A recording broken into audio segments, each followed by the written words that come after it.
ஸ்ரீ குருப்பியோ நமः. பெரிவாச்சரணம். ஹரஹர சங்கர, ஜெய ஜெய சங்கர. ஆழ்வார்கள் சரித்தம் பார்த்துன்னு வந்துருக்கோம். அதில் இன்னைக்கு எடுத்துட்டு இருக்கிறது நம்ம ஆழ்வார். வகுளாபரணன், சடகோபன், காரிமாறன், குருகை பிரான், குருக்கூர் நம்பி, ஞானதேசிகன் அப்படின்னு நிறைய பேர்கள் நம்ம ஆழ்வாருக்கு. இந்த ஆழ்வார்கள் அப்படிங்கிறவாளே பெருமாளுடைய ஒவ்வொரு வெப்பன்ஸும் பெருமாள் அம்சமாக பக்தியை ஸ்ப்ரெட் பண்ணியிருப்பா. அழுவா, சிரிப்பா. பெருமாளை கண்ணுக்கு தெரிஞ்சுடுத்துனா அப்படி சிரிப்பா. பெருமாளே உன்னை பார்க்க முடியலையேன்னு அழுவா. அது ஒரு என்ன சொல்கிறது, ஒரு அத்தியந்த பக்தி.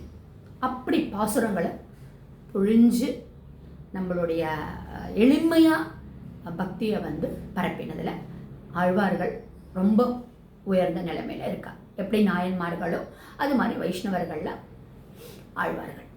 இப்போ இந்த நம்மாழ்வார், இவர் விஸ்வக்சேனருடைய அம்சமாக அவதாரம் பண்ணுறார். நம் ஆழ்வார் அப்படின்னு பெருமாளாலேயே ஆட்கொள்ளப்பட்ட, நம்மாழ்வாரை நினைத்தாலே பெருமாளை நினைக்கிற மாதிரி அப்படி அதுக்கு ஈக்குவலண்ட்டாக இருக்க பெற்ற ஒரு ஆழ்வார். தூத்துக்குடிக்கு பக்கத்தில் ஆழ்வார் திருநகரி அப்படிங்கிற ஊரில் தான் இவருடைய அவதார ஸ்தலம் ஏற்படுறது. எப்படி மாணிக்க வாசகர் சைவத்தில் ஒரு சிறந்த ஒரு இடம் இருக்கோ, அது மாதிரி வைஷ்ணவத்தில் நம்மாழ்வாருக்கு ஒரு சிறந்த இடம் இருக்கு. தாய் உடையநங்கை, தந்தை பொற்கரியார் அப்படின்னு சொல்லிட்டுன்னு ஆக்சுவலி அவருக்கு பேர் சடகோபர் அப்படின்னு சொல்லிட்டுன்னு வைக்கிறான். என்னன்னா, குழந்தை ரொம்ப நாளாக இல்லாமல் ரொம்ப தவம் இருந்து குழந்தைய பெற்றெடுக்கிறான். பெற்றெடுத்தா இந்த பூதத்தாழ்வார் அவளெல்லாம் மாதிரி ஒரு ஸ்பெஷல் சைல்டாக இருக்குது.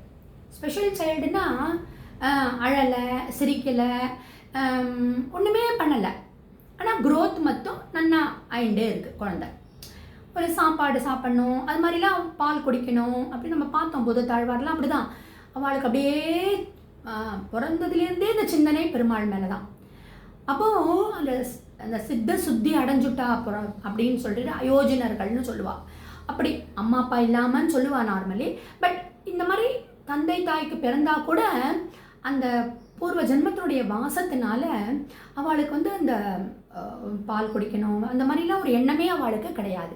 என்னடா அது இப்படி இந்த குழந்தை இப்படி இருக்கே, ஆனால் வளர்ந்துட்டு வருது, ஒன்றுமே பண்ணாமல் இருக்கே அப்படின்னு சொல்லிட்டுன்னு ஒரு அதிசயமாக இருக்கே, ஒரு தெய்வ சக்தியாக இருக்கே அப்படின்னு சொல்லிட்டுன்னு என்ன பண்ணுறா, திருக்குறுக்கூர் நம்பி அப்படிங்கிற கோவிலில் அனந்தாழ்வார் அப்படிங்கிறவர் இருக்கார். அவர் ஆதிசேஷனுடைய அம்சமாக இருக்கார். அங்கே அந்த இதுக்கு போய் அங்கே இருக்கக்கூடிய ஒரு புளிய மரத்தில் இந்த இருக்கார். என்ன பண்ணுறா இவா, அம்மா அப்பா அந்த புளிய மரத்துக்கு அடியில் அந்த ஒரு தொட்டில் மாதிரி போட்டு அங்கே குழந்தைய போட்டுடுறாங்க. ஏதாவது சேஞ்சஸ் கிடைக்குமா, ஏதாவது ஒன்று பண்ணுமா அப்படின்னு சொல்லிட்டுங்க. இந்த குழந்தை என்ன பண்ணுறது, ஒரு அப்படியே தவழ்ந்துட்டோ இது பண்ணிட்டோ அந்த பொந்துக்குள்ளே, அந்த மர பொந்துக்குள்ளே, புளிய மரத்து பொந்துக்குள்ளே போய் உட்காந்து விடுறது. உங்களுக்கு ஒன்றுமே புரியல, என்ன இது மாதிரி போய் உட்காந்துதுன்னு கூப்பிட்டாலும் வரல, அப்படியே இங்கேயே உட்காந்துருக்கு, அசையாமல் அச்சலமாக அப்படியே உட்காந்துருக்கு. ஒரு நாள் இல்லை, 2 நாள் இல்லை, 16 வருஷங்கள் அந்த புளிய மரத்தினுடைய பொந்துலேயே உட்காந்துருக்கு அந்த குழந்தை. அப்போது இப்படி தவம் பண்ணுற மாதிரி அப்படி இருக்க என்ன ஆகுது, இந்த நம்மாழ்வாருடைய சுற்றி சடகோப்பர் தானே அவருக்கு பேர், குழந்தை அம்மா அப்பா வச்சுருக்கா, ஒரு ஞான ஒளி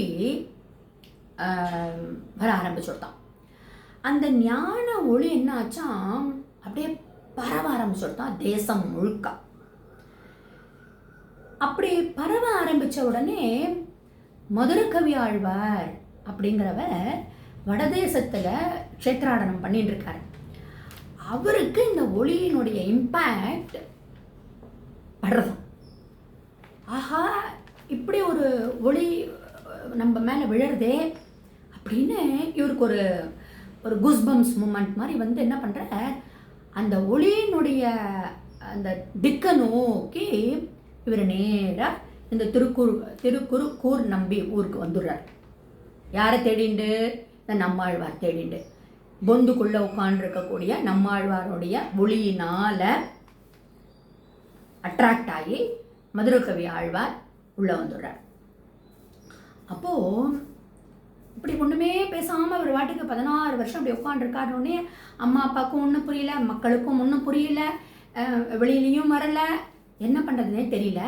இந்த மதுரகவி ஆழ்வார் வந்த உடனே இந்த மாதிரி எல்லாரும் சொல்கிறா. ஆனால் இவருக்கு தெரியறது, இந்த மதுரகவி ஆழ்வாருக்கு தெரியறது இவர் சாதாரணப்பட்ட அம்சம் கிடையாது, பெருமாளுடைய அம்சம் அப்படின்னு சொல்லிட்டுன்னு இந்த மதுரகவி ஆழ்வார் என்ன பண்ணுறார், கொஸ்டின் கேட்குறார். செத்ததின் வயிற்றில் சிறியது பிறந்தால் எத்தை தின்று எங்கே கிடக்கும் அப்படின்னு கேள்வி கேட்குறார்.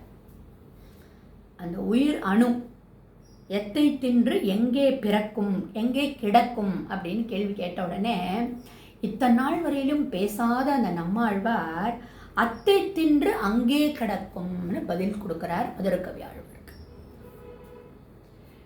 அந்த உயிர் அணு, அந்த பரமாத்மாவுடைய அந்த ஆத்மான்னு சொல்லக்கூடியது எத்தை தின்று எங்கே கிடக்கும்னு கேள்வி கேட்டதுக்கு அத்தை தின்று அங்கே கிடக்கும், நம்மளுடைய ஜீவாத்மாக்குள்ளேயே தான் பரமாத்மா இருக்கார் அப்படிங்கிறத அந்த நம்மாழ்வார் பதிலாக சொல்கிறார்.